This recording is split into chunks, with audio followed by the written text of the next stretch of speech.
Thanks, everyone. My name's Damian Graham, and I'm here representing First State Super, sponsor of tonight's dinner. So, wanted to say it was my privilege to facilitate the State Treasurers in our discussion tonight, and I've had the privilege of sitting next to and near the Treasurers over dinner, and to say that it promises to be quite a entertaining discussion, I hope it will be an understatement, but we'll see how it goes. So, gentlemen, we will move forward with some questions, but before we do, I thought it might be worth just getting a sense from both of you. What brought you to politics? Because again, from a parliamentary perspective, we do get the sense from a outsider looking in just how tough a game it is. And again, the discussioning over dinner was that the press aren't always friendly. So it is interesting. And I might ask you, Tom, to start and just give us your thoughts on what drew you to Parliament. Oh, I'm in it for the money. No. And the public acclaim. And the public acclaim, no. When I was a young lad, my father was a factory worker and my mother was a cleaning lady, and my father got a payout and bought a small business. And in 1982, he got audited by the tax office, and he took it quite personally. He was a very proud Greek migrant to Australia, and we went to our local member of parliament, who happened to be a Labor MP at the time.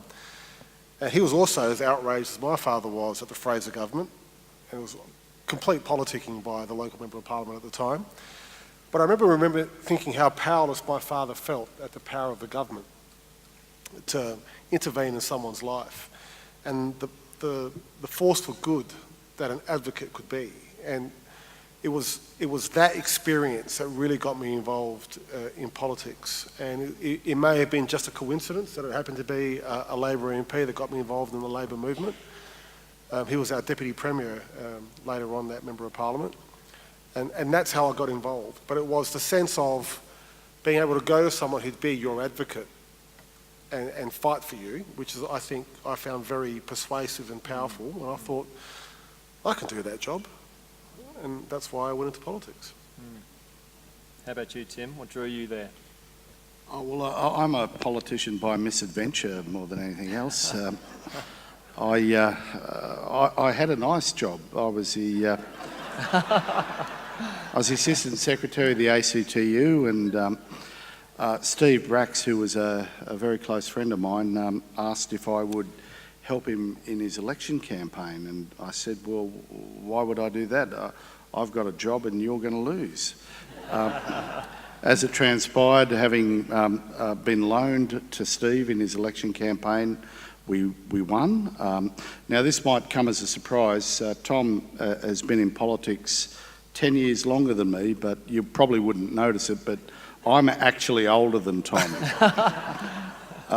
And I've had a harder life than Tom.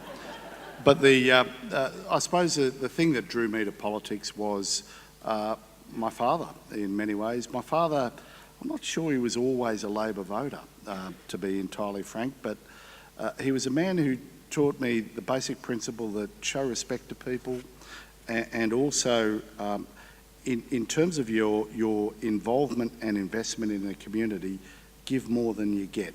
It was a thing he constantly impressed upon my family.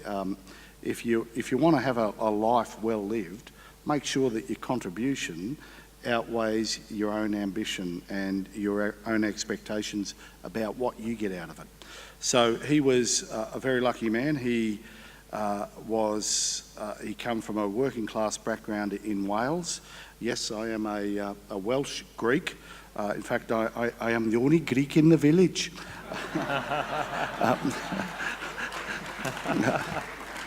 But to be frank, he was gifted in the sense he never had a chance to get a university education, except for the fortuitousness of the advent of World War II, and he, at the end of that war, was given a university scholarship free of charge, and he became a doctor. So I grew up in a very comfortable middle-class background, but I never forgot the great gift that he'd been given, and the gift that he impressed upon us: education and contribution to the community.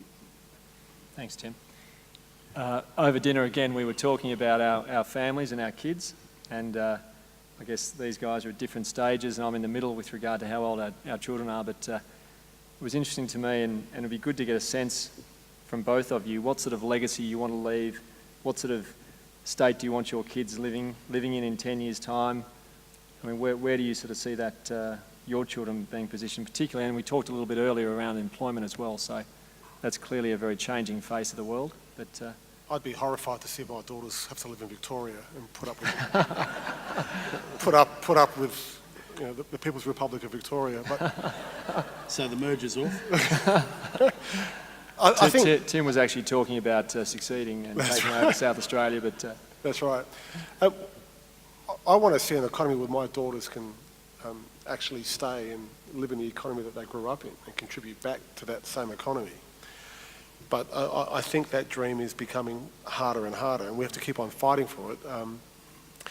The major pull in Australia is obviously to Melbourne and Sydney, although Sydney's been a net contributor for most of its existence. But generally, a lot of young Australians are feeling the need to move to where they feel the greatest opportunity for a job is, the more vibrant the economy is. So we've done a lot in South Australia, trying to make South Australia a more vibrant place.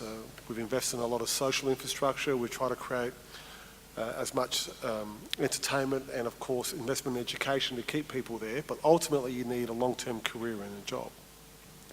And the difficult part for us is we're in the middle of a restructure, a transition. We've lost the automotive industry, and I can't tell you how difficult it is that when you're a state that started at the beginning of this process to have your economy reliant on nearly 16 to 18% of your economy is manufacturing, and you lose a large chunk of that, you're overrepresented nationally in terms of that portion.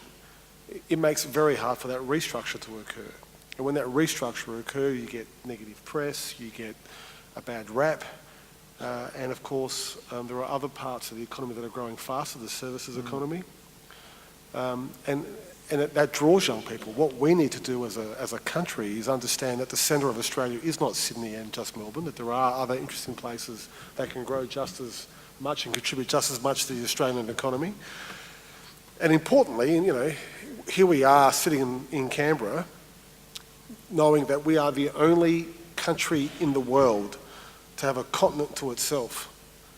And we can't have all the economic development in two small parts of that continent. It's got to be shared equally across our commonwealth. And I suppose my biggest driver is to create an economy where people can stay where they grew up and can live and have a prosperous life in the cities that they know close to their families, and they're not required to get up and leave and move somewhere else. I think that's what we've got to change about Australia. How about Victoria, Tim? So for my kids, I hope that they recognise that they're valued and that they can play a valuable role in their society. That means investing in their future. For me, that means investing in education. Victoria is doing exceptionally well at the moment. Of course, in the last 3 years, our GSP has quadrupled from 0.8 to 3.3%. We're creating more jobs in the last 12 months than the rest of the country combined. In fact, 6 out of 10. But all that tells me is that we need to recognise that we can't as a society accept that prosperity is a given. The one thing I say about my friends from South Australia is, and Tom, is he's a worthy mendicant. And by that, I mean he's having a go. He's making an effort to reform the way his economy operates, and in many cases he's challenging Victoria to do better. And I suppose for my kids, I want them to accept that this country is a wonderful country. It provides great opportunity for everybody, but that opportunity cannot be taken for granted. That we have to increasingly invest more and more in our greatest resource, that's our people. And this idea that we can assume that the bounty of providence, that is, whether it's our resources or the fantastic work that our agricultural sector do, will be enough to propel us into the future. It won't. We need to add value, and the first thing we have to do to start adding value is recognise and contribute to educating our young people. Today, I wasn't at the conference, but I did hear there was a lot of discussion around energy, and I know that it's a topic very close to both of your hearts, but... close at the time. It's coming to you, baby. And I did talk a couple of days ago to one of Tom's advisors, Chris, and he did say, if you get onto energy, just step back. It's going to take some time. But so, Tom, with regard to South Australia, clearly it's a key part of what you've been talking about. It's a key part of the development needs, and it's obviously a broad national issue for us all with regard to energy and energy markets. So it'd be great to get both of your comments, but particularly yours, Tom, around how you sort of see the future of energy for South Australia, and maybe even setting the record straight around what the real scenario, because I guess at the eastern seaboard side, we do hear some things around South Australia. Sure. Look, it is an important question, and the national electricity market is Byzantine in its structure, and it's very difficult to get your head around exactly how this market works. But fundamentally what's occurred is that there's an investment strike in the national electricity market. And the reason there's an investment strike is that the market, whether you believe in the climate science or not, has factored carbon into all of its thinking. So no investor, no bank, no private equity will build any generation other than renewable energy, because the only price signal in the country right now is for renewable energy. And that price signal is not in South Australia, it's here in Canberra. And that price signal sends out a message to the market that if you build renewable energy, the Commonwealth Government will tax Australians and subsidise the payment of those renewable energy certificates. So good little capitalists see this market signal and they go away and they build renewable energy. And the costs are coming down every single year and the profit is going up every single year. And what do? They build the renewable energy where the resource is good. They build it where the wind is the most reliable, where the sun shines the longest, and you're connected to the national electricity market. And welcome to South Australia. And what's been occurring since the renewable energy target has been in place here in Canberra, it has been subsidising renewable energy. So what occurred at the same time was we lost the carbon price. So the energy sector made a deliberate decision to bring in scarcity. So we've lost 5,000 megawatts of coal-fired generation in this country with nothing to replace it, to obviously get a greater return for their electrons. So we're pulling generation out, fundamentally changing Australia's strategic structure of the grid, of having a grid of oversupply to lower prices, to now one of supply on demand as it's needed, which pushes the price up. You take 5,000 megawatts out and you pour in non-dispatchable electricity like renewable energy, and you have now forward prices in Queensland and New South Wales that are higher than they are in South Australia. Welcome to the national electricity market. And what they're looking for is a price signal. What the market wants is, they want certainty. These investments take 20 to 30 years. You can't just build a gas-fired generator or a coal-fired generator and get a return in 7 years. These assets are long-lived. And until there is a price on carbon or a mechanism to deal with decarbonising to meet our Paris agreements, no one in the business community will invest in anything other than renewable energy. And so that's forced us now to intervene. So the only investments that are occurring in the national electricity market that's giving you, wait for it, Tim, synchronous energy. I know, he hates it. is the Prime Minister with Snowy Hydro and the South Australian Government with our gas-fired generator. The private sector is not investing in synchronous energy, which is gas-fired turbines or coal-fired boilers. And until we repair that, this problem is coming to you. last summer that passed, the Tomago smelter in New South Wales was load shed. The prices in New South Wales are now higher than they are in South Australia, and New South Wales as a jurisdiction has the highest penetration of what Josh Frydenberg calls cheap baseload power in the world. And those monopoly owners of those assets will extract a price until they're given a price signal, and they'll use that scarcity to get a return. So we as a community need to respond. And we're the only country that signed the Paris Agreement that doesn't have a roadmap to decarbonise. So we've got a renewable energy target. We've set where we want to be by 2030, but we don't know how to get there. So we need to act and act quickly. So hopefully the Finkel report will bring some sense back into this debate. It's important to note that there's some very strange bedfellows in this argument. You've got the CSIRO, the Chief Scientist, the Business Council of Australia, the Australian Industry Group, and the Australian Labor Party, all now supporting an energy intensity scheme. So within that group aren't traditional allies. But what you are seeing is everyone starting to realise that there is now a price signal. There needs to be a price signal. And I'll leave you with one note on this. APRA put out a memo about 6 weeks ago saying that any director on any board in Australia who invests without taking carbon into consideration could be held personally liable for that decision.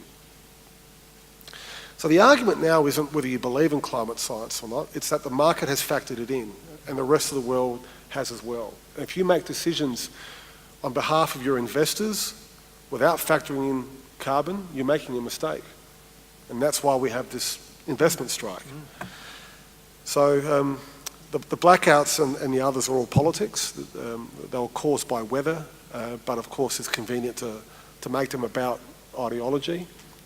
But the reality is we can integrate renewable energy. We just need the appropriate signals to do it properly and have a mix. So we've introduced an energy security target, which is the first mechanism now in Australia that will subsidise synchronous energy, which means we will have a mix of 50% renewables, which will be subsidised by the Commonwealth Government under its current scheme, and we'll have an energy security target to subsidise synchronous gas-fired generational solar thermal or anything that has spinning parts that can be scheduled to try and get that investment. And until we have that across the country, all we're going to get is more wind farms and solar farms. In Victoria, Tim, how does that commentary or thinking, or even more broadly, sit with where your mind's at? Well, I couldn't agree more with Tom in the sense that certainty is critical in this process, and quite frankly, when it comes to energy, there's a lot of heat but not a lot of light in the debate, and unfortunately I think industry are the victims of this.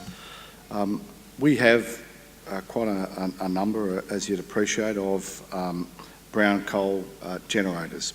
We know because they've told the world that by 2050 they're out. They are closing down their facilities. We have to manage it. We can't see essentially a process of unmanaged capacity falling out of the grid. So we have to face up to our responsibilities to manage this, and industry are crying out for certainty in this space. What they're not asking for is the bluff and the bluster and the alternative facts that seem to underline the debate that's been going on at the moment. So we need to have a sensible debate about how we make the transition to a low carbon emissions energy society.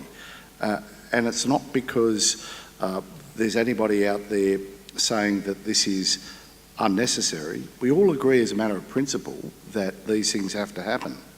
If we all agree as a matter of principle, then perhaps we should at least demonstrate at a political level the leadership to get on and provide the security, the certainty of the investment certainty that industry needs going forward. I think, again, coming from an investor's perspective, it is, as you're saying, Tom and Tim, it's critical from an investment private sector perspective that the messages are clear, consistent, and have some duration to them so that markets can adjust. That does allow private sector to be involved, I think. Talking about investments, and I guess there's been a lot of discussion around infrastructure. I know today there was a lot of discussion again around infrastructure in the panel sessions from what I've been highlighted to me, and some comments that sort of talk about the interaction between the states and the federal around how infrastructure funding is going to occur and that interaction. But one of the topics that's been really highlighted a little while ago through the budget is the thought of good debt. And I wanted to just ask both of you, from a state perspective, is there such thing as good debt? And how do you, and if there is, how do you calibrate how much good debt is enough? Well, I don't subscribe to, well, I subscribe that building productive infrastructure is good for the economy, and I think if you need to borrow for it, that's appropriate. Mm-hmm. But the idea that you can categorise different parts of debt within a budget as good and bad, I don't think that as a principle works. I don't think the ABS share the view of good and bad debt. It's all debt. The question is that our balance sheets as a country are relatively healthy in comparison to a lot of our competitors and a lot of our allies. Mm-hmm. The United States is running at about 100% debt to GDP. South Australia is running at 4% debt to gross state product. Victoria is running at about 1.5%, New South Wales at 0%, the Commonwealth Government at about 26% of debt to GDP. So Germany's at 60%. So in terms of capacity for us to do more, the subnational jurisdictions have got a lot more capacity to borrow and invest. Victoria, New South Wales, South Australia and Queensland and now Tasmania are running budget surpluses. We all want to co-invest with the Commonwealth Government in infrastructure, whether it's on a 50-50 basis or an 80-20 basis, depending on what the infrastructure is, what we have agreed. But we're not getting that response back. Mm-hmm. And it seems to be that the Commonwealth Government is contracting its infrastructure spend. So I would encourage the Commonwealth Government to use its balance sheet to invest in infrastructure. But fundamentally, we have to accept as a country, we don't have a spending problem, we have a revenue problem. And the revenue problem is that there are some parts of the economy that are dramatically undertaxed, and there are some parts that are overtaxed and are getting hit with an unfair overburden. Now, we, a year and a half ago, mentioned the tax that should never bear its name, the GST. As a Labor government, we advocated the increase of the GST to 15% to try and deal with some of that issue. But of course, that's a debate this country cannot consume. We can't talk about revenue. We can't talk about broad-based taxes. So we have to go after discrete parts of the economy, like banks or mining companies, and we choose and pick winners. Well, we need to have some sort of broad-based agreement about what level we should tax activity in the economy. And for some reason, the only people doing this, having this conversation are Tim and I, when we talk to each other. And on a national level, we can't have this debate because someone will jump on it and it'll cause political damage. And until we deal with revenue, we'll always be talking about borrowing. Tim, what are your thoughts?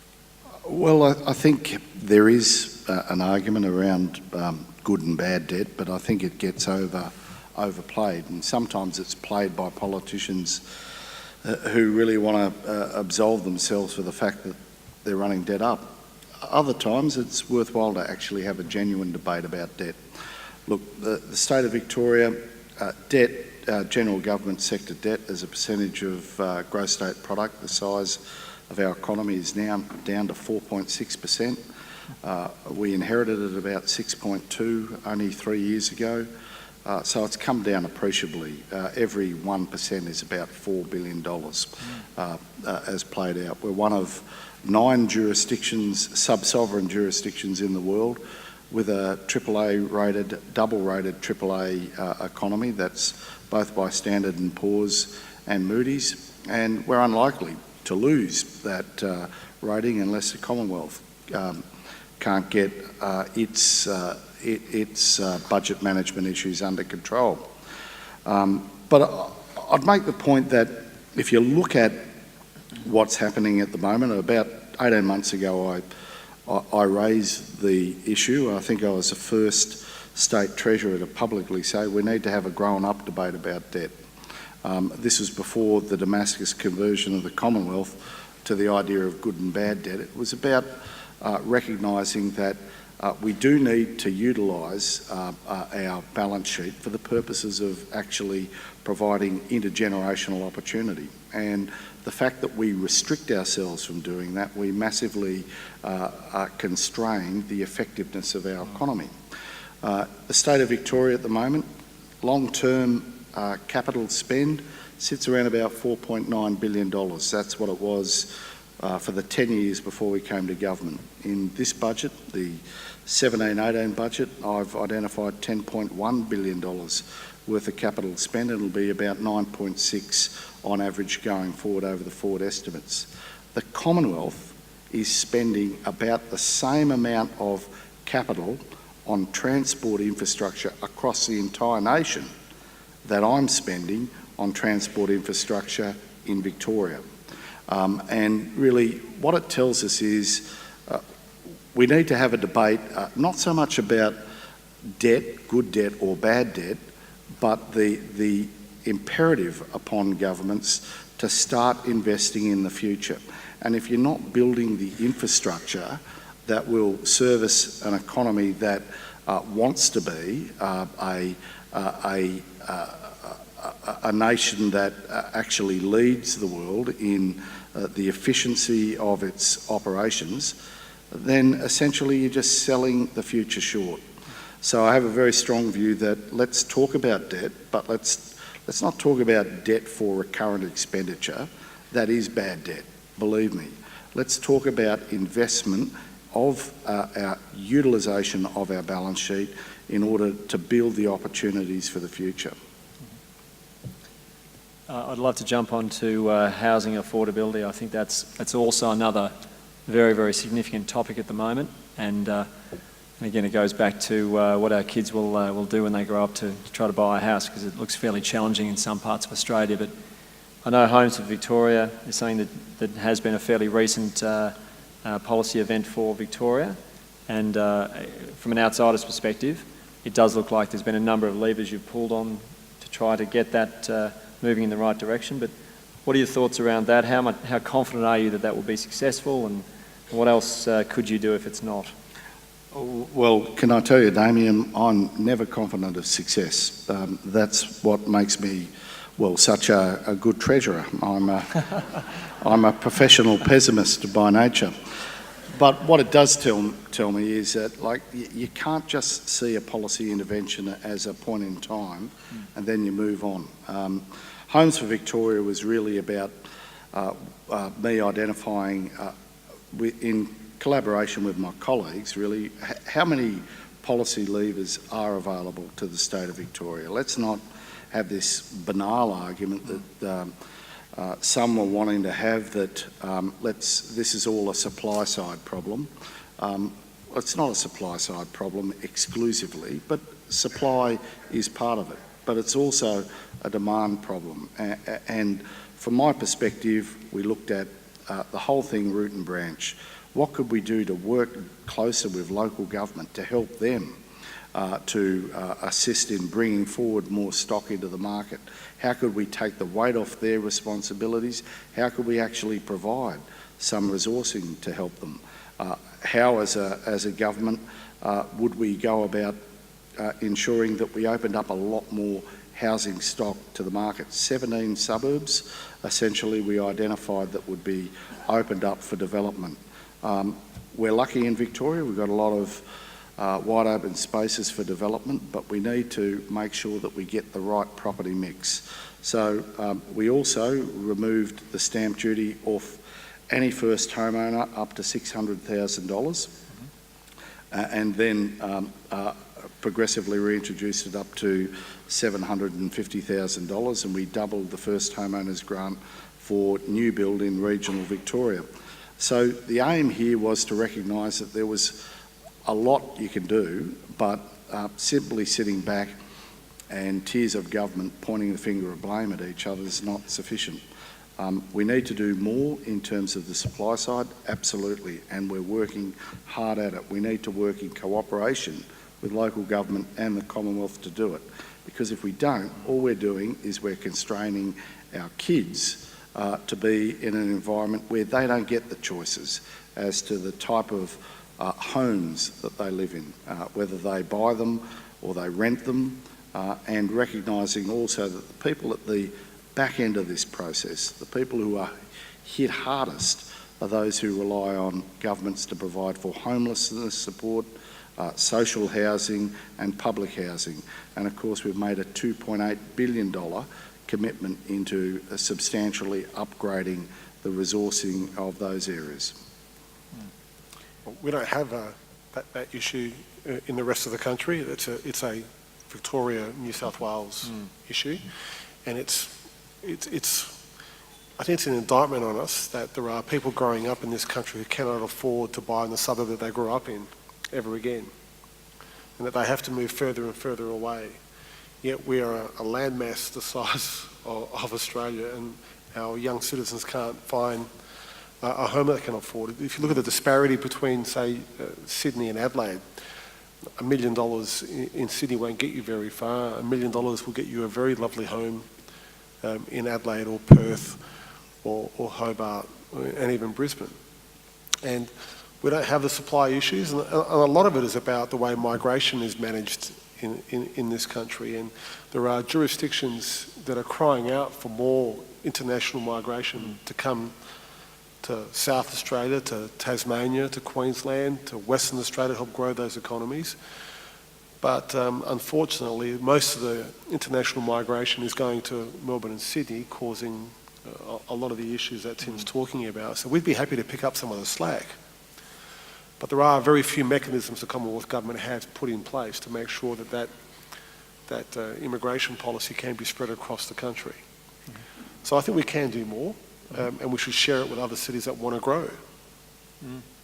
And I mean, Tom raises a really interesting point. I mean, population growth is a pretty key indicator of how your economy is faring. Victoria, of course, is growing enormously at the moment, 2.1% population growth, and that brings with it enormous attendant problems around the sort of infrastructure and the provision of opportunity.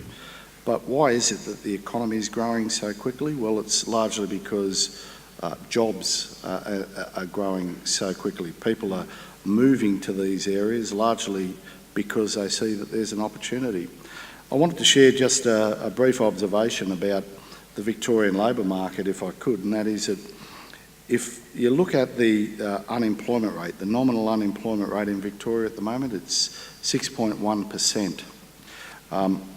If you translate that unemployment rate to the same level of participation in the economy that we had when we came to government, the unemployment rate would be 3.9% in Victoria. We have now a higher level of participation in our economy from women than we've ever had in the history of the state of Victoria. And believe me, if you want to see a measure of productivity in your economy, and of course our economy is now starting to move substantially into the positive area when it comes to productivity, it's the level of people who are actually participating in the labour market. We will open up to the audience for questions in a few minutes, so I'll just get everyone to start thinking around any things they'd like to ask the treasurers. But before that, I would like to also sort of check in with both of you around a comment that the Premier of New South Wales recently made around the federal-state partnerships, and her comment was along the lines of there needs to be a real rethink around how federal and state interaction occurs to really form that broader partnership. I know you've touched on a few things here, a few different areas, but how do you sort of see that playing out? Well, Gladys was here last year at this event, but she's been demoted from Treasurer and now is a Premier. So she has a very different view now, but she's right. We do need to have more cooperative federalism. We need to do more to work together. you'd be surprised to know that we do actually work quite well together behind the scenes. But you need two willing partners, and in any relationship, you often have the way the Commonwealth interacts with the states can be very, very combative. And I'm not sure how you reform it. I think ultimately it would come up to the electorate to force it to reform. I mean, I'd love to have a better relationship with the Commonwealth Government. Like I said before, we're all both running budget surpluses. We both want to co-invest with the Commonwealth Government in productive parts of our economy, and you need that partnership to do it. But unfortunately, we're not quite there yet. And I think the level of maturity in the debate in politics needs to improve. I was just saying earlier that politicians today around the world speak in absolutes. We don't nuance our arguments anymore. There can only be one outcome. My plan is the only plan that will work. No one else's plan has any chance of working. Do my plan or the earth will stop spinning on its axis.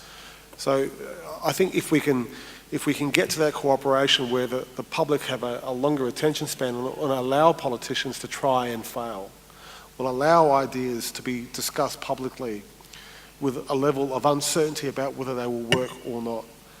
The idea that we're all perfect and we can come up with a tax plan or a jobs package that will instantaneously fix everything, I think makes it very difficult for us to have that cooperative federalism that we want, because there is partisanship interwoven in it. And I absolutely think that the best way we can fix it is to give the Commonwealth Government 4-year terms. 3-year terms are old and antiquated, they don't work. You get most of your business done in the first 18 months of a term. The Commonwealth, on average, since Federation, has gone to the polls every 2 years. Our counterparts in the United States go every 4 years. Great Britain now is every 5 years. We need to reform the way we actually do our democracy as well to get more cooperation. Do you agree, Dad?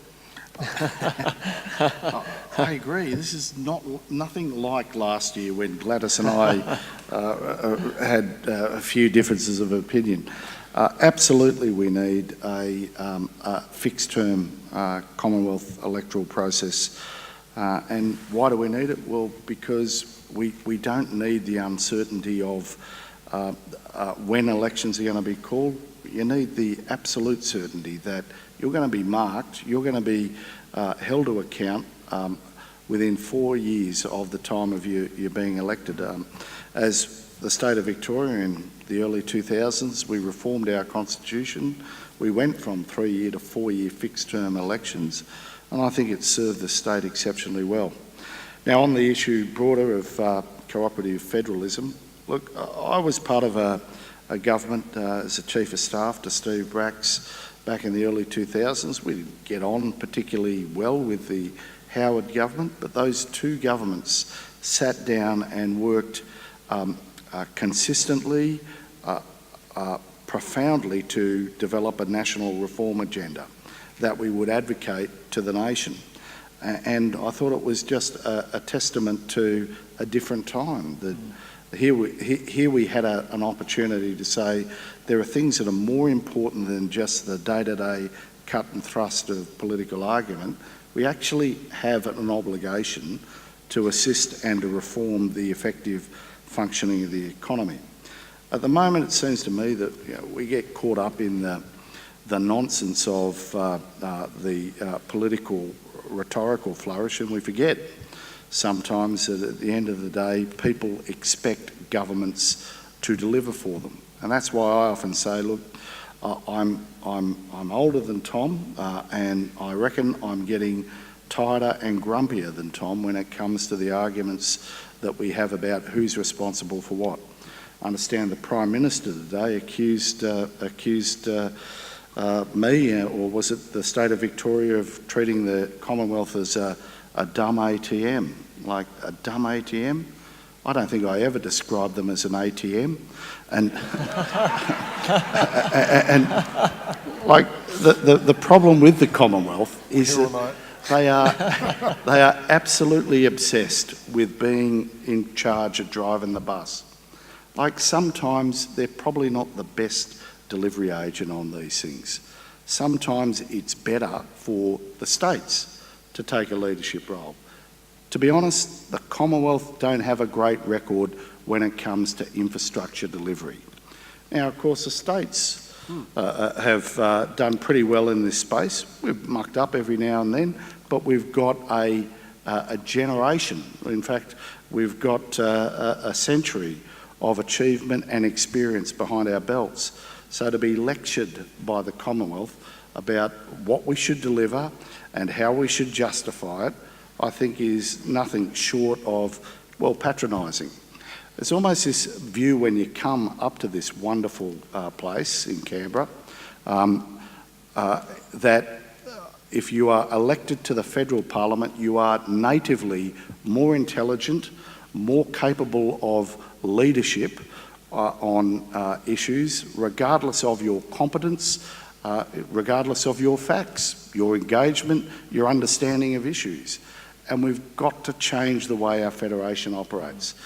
My view is, as a federation, we could do so much more if we accepted our respective areas of responsibility, and we also acknowledge that the Commonwealth do have a valuable role to play.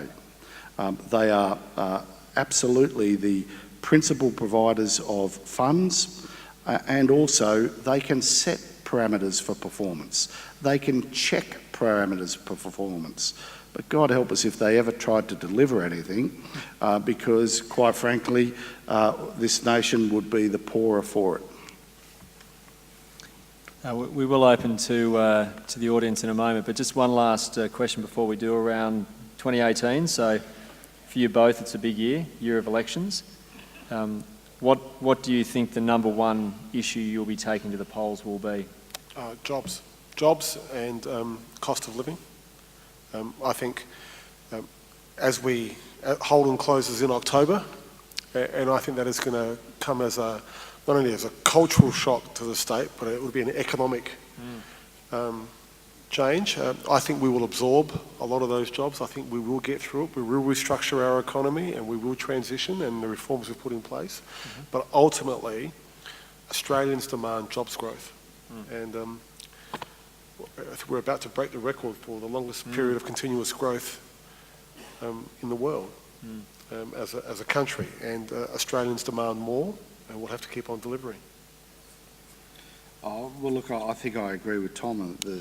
The temper of the times is around jobs and cost of living issues. But I'd also say that I think the community, the electorate, is crying out for a recognition, an assessment of whether or not governments did what they said they would do. That is, when you went to the electorate, you said there were all these things you said you'd do. How close did you come to hitting the mark? Not that, as Tom has previously said, not that we have to pretend that we're infallible, but that we gave it a red-hot go. That the things that were of value to us when we sought the votes that we propelled us into government were the things that we focused on in government. And then, of course, secondly, your achievements. What have you done? Was the plan that you put forward the one that actually achieved all the great things that you said it would? And quite frankly, I think in Victoria, we've got a pretty good story to tell. Quadrupling the economic performance, more than half of the nation's jobs growth, and doubling. Who came second? South Australia came second in terms of jobs growth in the nation. None of you were expecting that, were you? That was it. Thank you for reminding me of your stellar performance. True.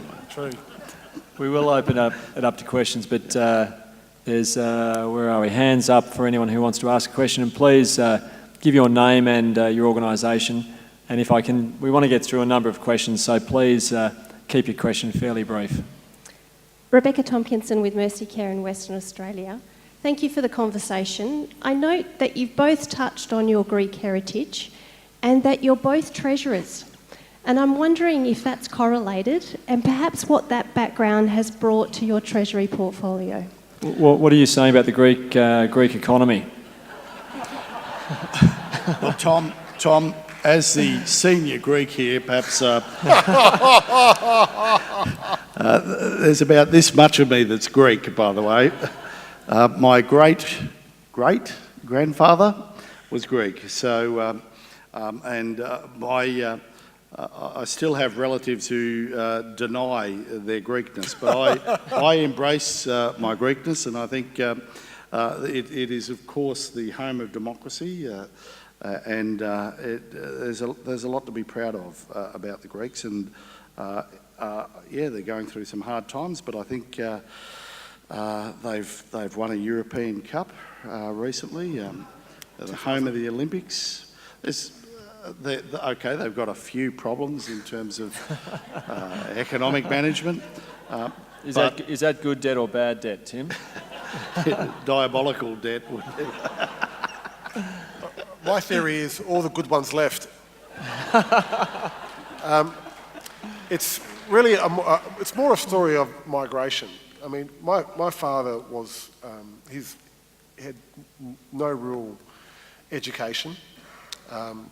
Greece had been occupied by the Nazis, by the Axis forces.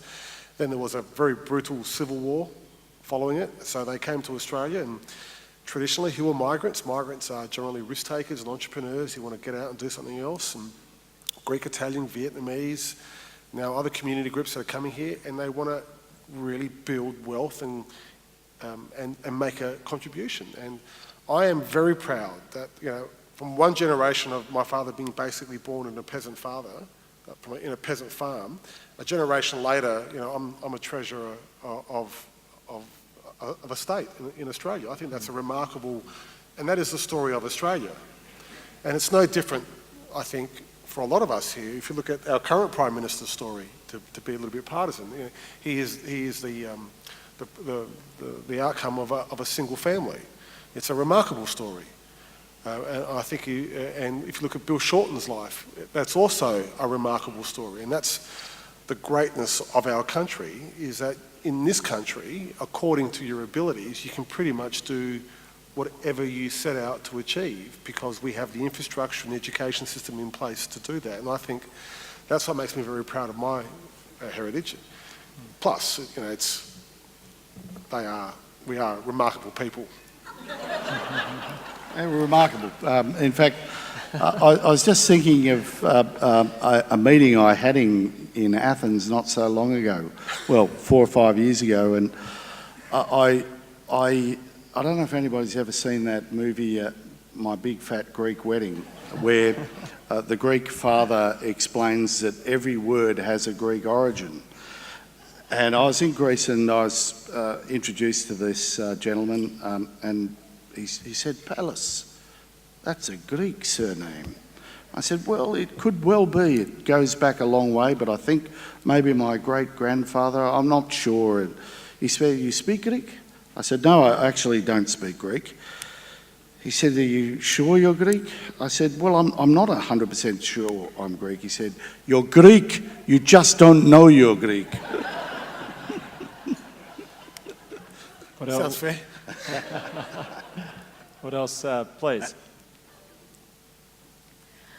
Hi, this is a question from a Scottish Australian, clearly not nearly as... And maybe if you can just state your name and where you're from. Sure, Sherelle Murphy from ANZ.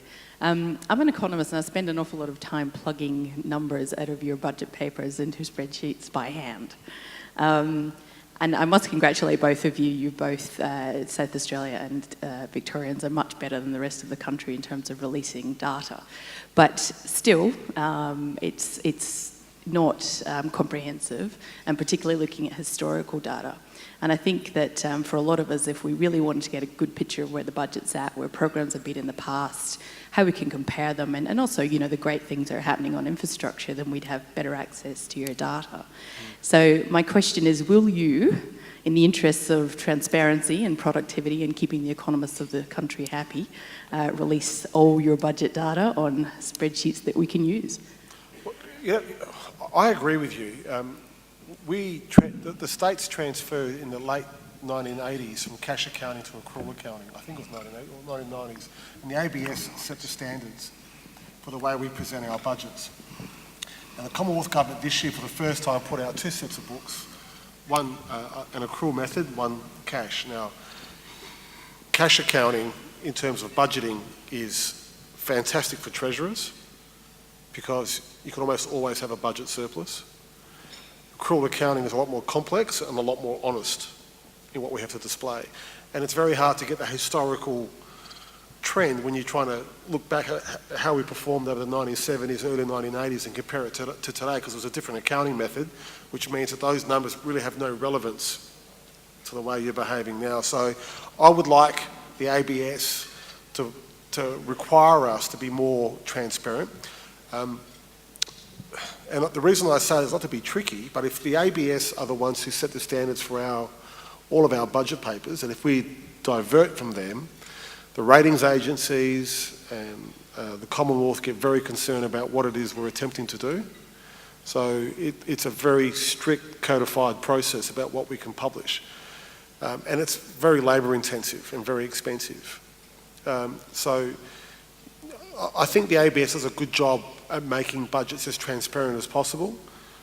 But it's very difficult to change. And now, for the first time, we've got 2 sets of books coming out with the Commonwealth. So on lock-up day, after we got the budget papers, I was trying to work out what Scott had done with his deficit numbers through cash and accrual and see whether he was trying to pull a quick one or not, and he wasn't.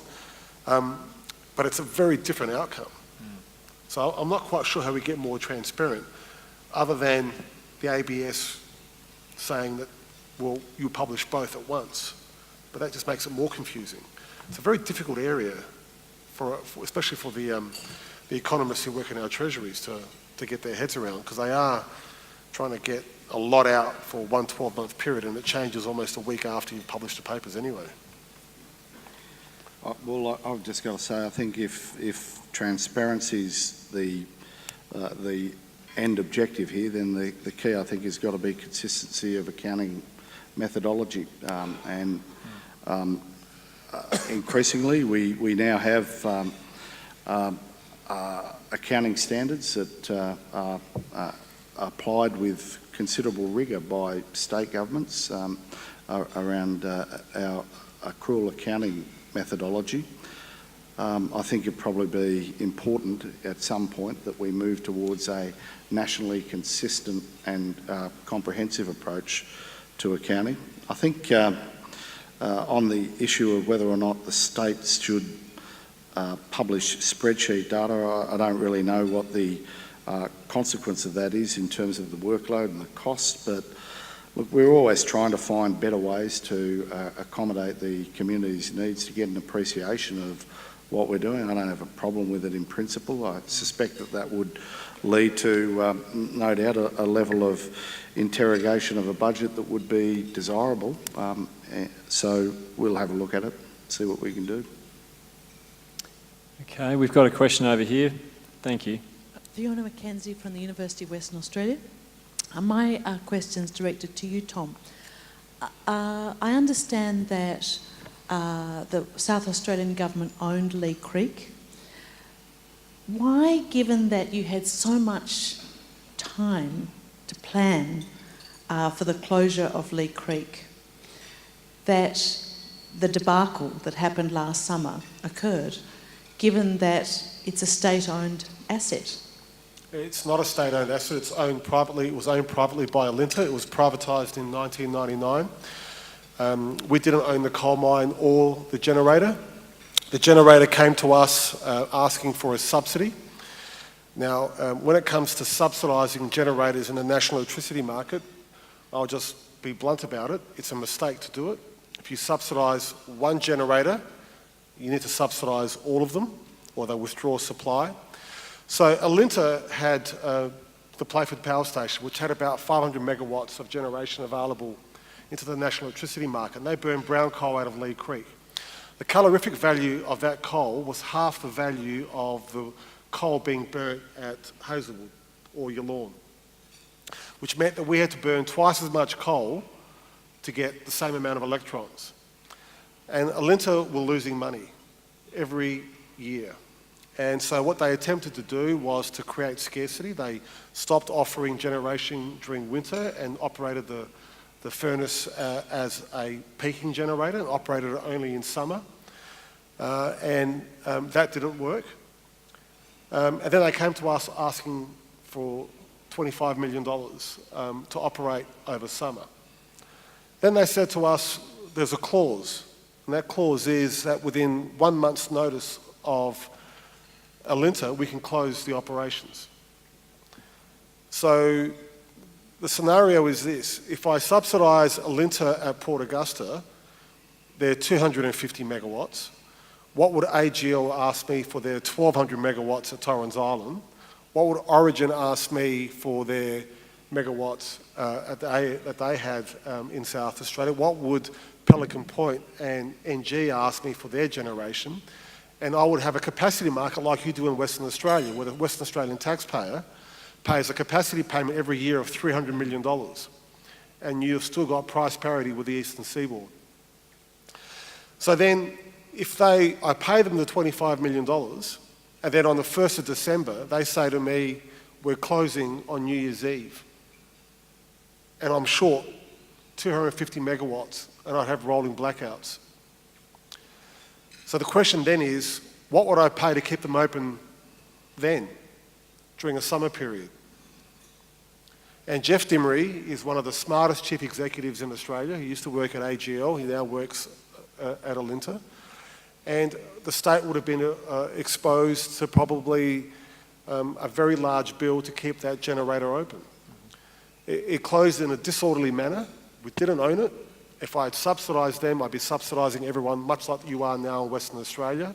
And that's why your budget deficits are massive and you have the highest debt levels in the country. Because you have an electricity system that's subsidised twice, owned by the taxpayer and paid a capacity market.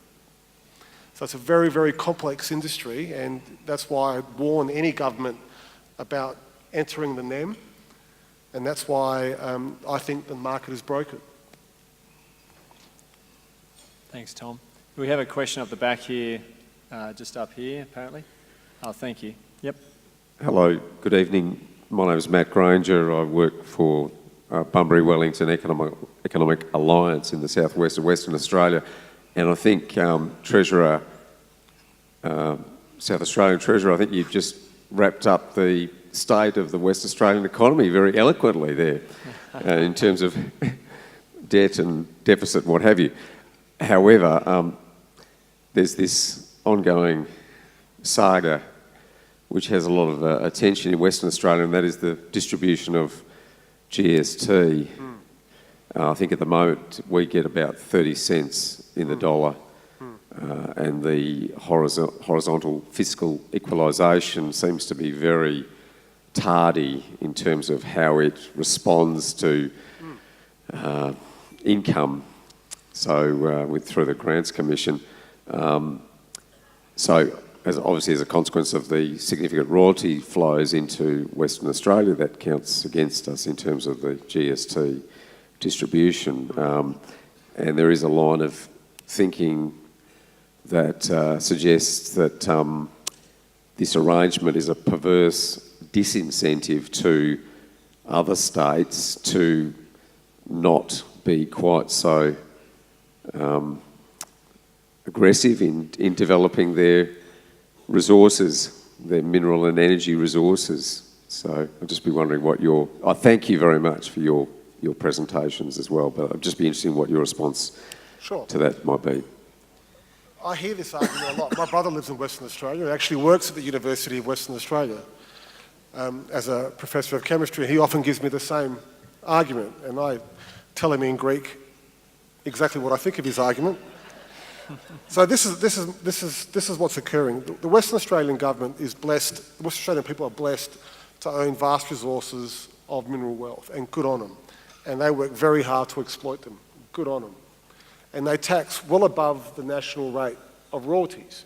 In fact, they have super profits tax basically in place. I think the ad valorem rate of royalties in Western Australia is about 12%. The rest of the nation average is about anywhere between 3.5% to 5%. So you overtax, but you become the national average because of the volumes that are coming out of Western Australia. So horizontal fiscal equalisation basically determines that the cost of a service of that service delivery should be the same anywhere in the Commonwealth, regardless of where you are. And Western Australia has been a net beneficiary of that up until the late 1980s. And then the minerals boom took off and you started being a net contributor. Places like Victoria and New South Wales have been net contributors under HFE or similar forms of taxation since Federation. They've always given more taxation. And Well, that's true of Victoria, at least. it's true of Victoria, yes. In terms of whether it's fair or not, I do point out that Western Australia itself equalises the royalties because the money is generated not in Perth, it's generated in the Pilbara, and you equalise that money back to where the large cities are, where the activity isn't. And it's a principle that's been in place for a long time. Now, in terms of us attempting to extract more mineral resources, we're a government that wanted to expand uranium mining, and we were stopped by the Commonwealth. We wanted to increase gas exploration, and we've got incentives in place for more gas exploration offshore and onshore. Some jurisdictions, like Victoria, are banning conventional and unconventional gas. We're encouraging more of it. We want to see more copper mining, more uranium mining, and we're doing everything we can to incentivise more resources growth. And I aspire one day to be a net contributor of GST to other jurisdictions. But fundamentally, the GST is a Commonwealth tax that's distributed on the basis of this formula that has served this nation well. And you do get perverse outcomes sometimes. But those perverse outcomes are the exception rather than the norm. And if you use one example to change a national policy, you will get other perverse outcomes. So I would caution against changing that formula. And in terms of wanting to grow the economy, the Western Australian economy has largely a very regulated, safe, large government intervention, not very competitive, structural problem. And the structural problem in Western Australia is that the Western Australian Treasury allowed spending to continue at rates of income coming in that were unsustainable. And you locked in, rather than once-off capital grants, you locked in recurrent spending on the basis of revenue coming in at these levels.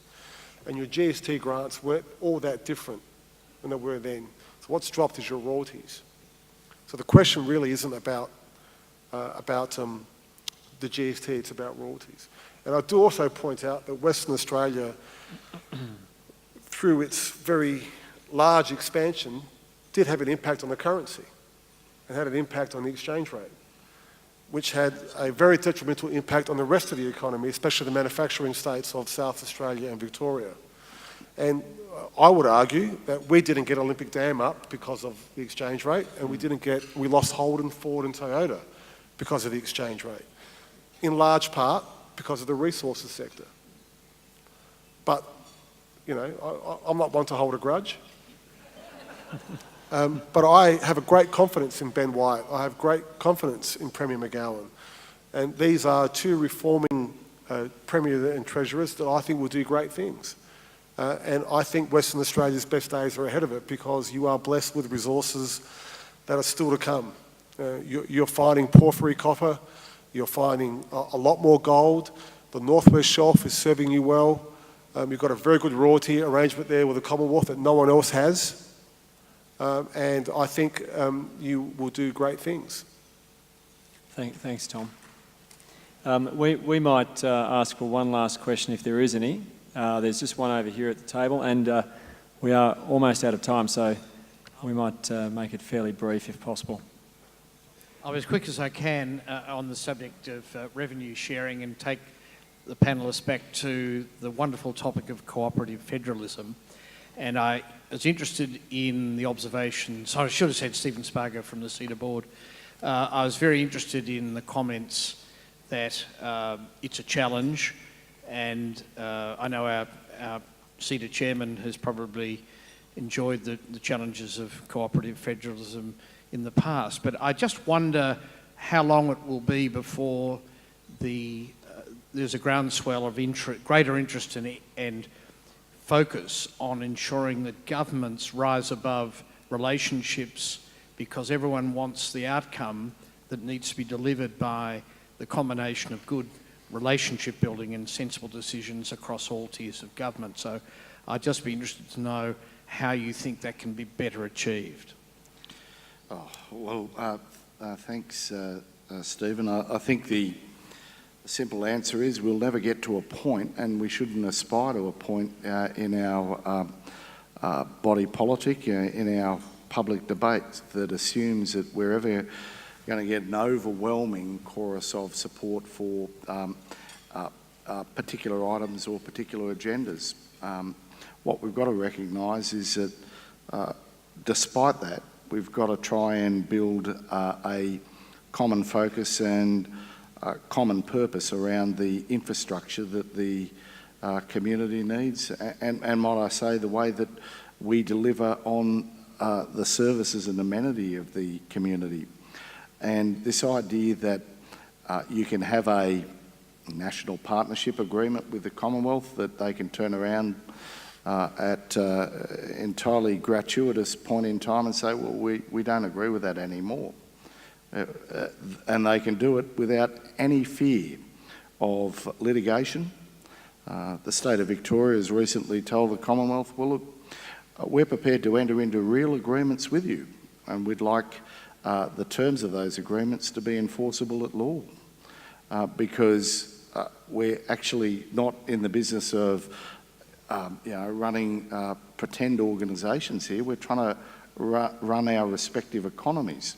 So if we reach agreement about, I don't know, how we fund education or health, and a government, regardless of its political persuasion, enters into a genuine, and might I say bona fide agreement with the states, then it should be bound to honour them.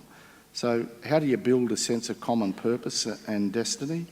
A sense that, one, we've gone through a discussion about where the priorities should appropriately lie, and two, the parties to the agreement, the states and the Commonwealth, deal with each other with a basic modicum of respect, that if you sign an agreement, you honour it.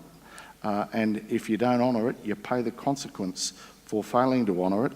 And unfortunately, we will never get to that point while ever the Commonwealth sees the sub-sovereign jurisdictions as dispensable commodities, or what I'd like to describe as budgetary ballast anytime they get into economic problems. Tom, any points to add? I hate it when Tim holds back and doesn't tell everyone exactly what he's thinking. The part that I find most of the national partnerships and special purpose payments are very difficult for states because we're the service delivery end. So they ask us to go out and run a service, and they'll give us funding for 5 years. And we have this service in place, and we won't find out until budget day whether that service is going to continue or not, or it's been cut. Then we're left to pick up the pieces, and these are recurrent costs. And then we have to make a decision, because we are closer to those communities, but whether we continue to fund them or not. And that makes it very difficult. And we have no recourse.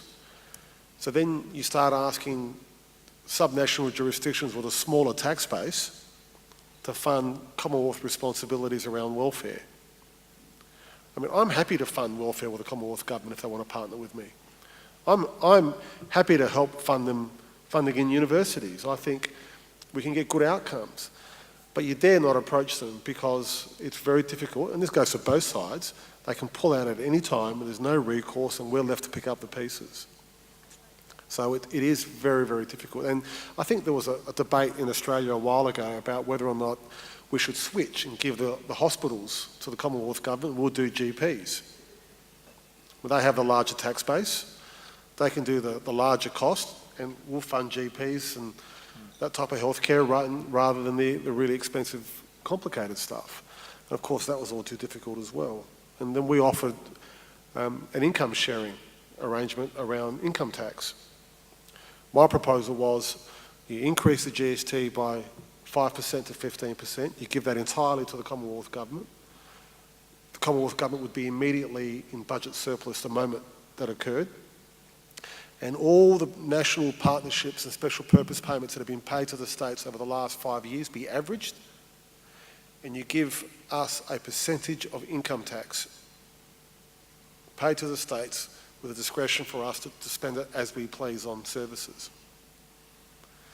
And I thought that would be a great way of the Commonwealth Government getting its reward. Mike Baird worked quite hard with Gladys Berejiklian to try and get this proposal up of this states return into income tax, and the response we got was, well, constitutionally you can charge your own income tax, off you go.